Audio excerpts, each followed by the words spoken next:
അടിസ്ഥാനരഹിതമായ ഒരു വാർത്തയാണ് ഇന്നലെ ചർച്ച ചെയ്തിട്ടില്ല. ഇന്നലെ അങ്ങനെ അജണ്ട ഉണ്ടായിരുന്നില്ല. ആ വിഷയം ചർച്ച ചെയ്തിട്ടേ ഇല്ല ഇന്നലെ. ഇപ്പോഴുള്ള പൊസിഷൻ എന്ന് പറയുന്നത് നേരത്തെ ഉള്ളത് തന്നെയാണ്. അതായത് ക്യാബിനറ്റ് ഒരു സബ് കമ്മിറ്റിയെ വെച്ചിരിക്കുന്നു. ആ സബ് കമ്മിറ്റിയെ വെച്ചതിന് ശേഷം കേരള ഗവൺമെന്റ് ഇത് സംബന്ധിച്ച് എന്താണ് ഗവൺമെന്റിന് പറയാനുള്ള റിപ്പോർട്ട് പഠിച്ച ശേഷം UDF പറയും, അതുപോലെ തന്നെ മുഖ്യമന്ത്രിയും പറയും. ഞങ്ങളൊക്കെ ഒരുമിച്ച് ഒരു അഭിപ്രായം പറയും. രണ്ടഭിപ്രായം ഇല്ല, ഒറ്റ അഭിപ്രായമേ ഉള്ളൂ.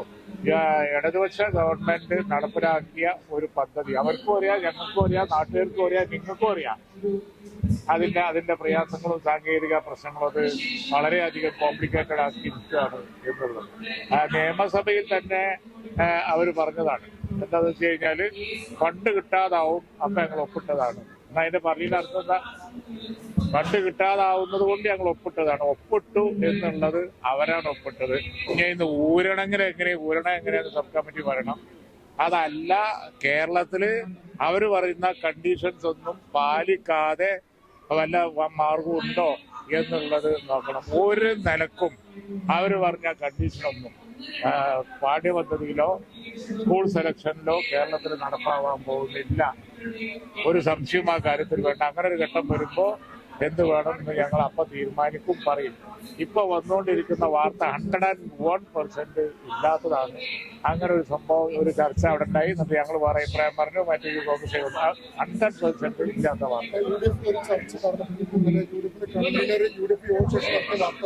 അത് UDF കൺവീനർ പറഞ്ഞു എന്നുള്ളത് ശരി. അദ്ദേഹത്തിന് UDF യോഗത്തിന് ശേഷം നടത്തുന്ന പത്രപ്രവർത്തകർ ചോദിക്കുന്ന അദ്ദേഹത്തിൻ്റെതായ ശൈലിയിൽ ഒരു മറുപടി പറയാലോ, അത് നമുക്ക് മനസ്സിലാക്കാം. പക്ഷെ ഇന്നലെ നിങ്ങൾ റിപ്പോർട്ട് ചെയ്തുകൊണ്ടിരിക്കുന്നത് UDF ചർച്ച ചെയ്തു, എന്നിട്ട് ലീഗ് വേറെ അഭിപ്രായം പറഞ്ഞു, കോൺഗ്രസ് വേറെ അഭിപ്രായം പറഞ്ഞു എന്നൊക്കെയാണ്. അത് 100% കളവാണ്.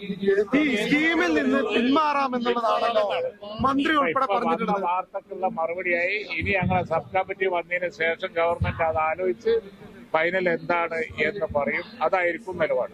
PMCയിൽ നിന്ന് പിന്മാറാമെന്നുള്ളതാണല്ലോ മന്ത്രിയുടെ മറുപടി രാജ്യസഭയില്. ഇന്നലെ കൺവീനറോട് ഒരു ചോദ്യം ചോദിച്ചു, നിങ്ങൾ എങ്ങനെ അത് കൊടുത്തു എന്നുള്ളത്. കൺവീനർ ഒരു ചോദ്യം ചോദിച്ചിട്ട് നിങ്ങളത് കൊടുത്താൽ എങ്ങനെയാന്നുള്ളത് ഇപ്പൊ ഞാൻ വിശദീകരിച്ചല്ലോ. എന്നോടൊരു ചോദ്യം ചോദിച്ചിട്ട് വേറെ കൊടുക്കാനുള്ള പരിക്കുകളെ ഇനി പേടിക്കേണ്ട. എല്ലാവിധ സ്പോർട്സ് ഇഞ്ചുറികൾക്കുമുള്ള സമഗ്ര പരിഹാരം ഇവിടെയുണ്ട്. ABC orthopaedic hospital, near Kairali theatre, Calicut road, Manjeri.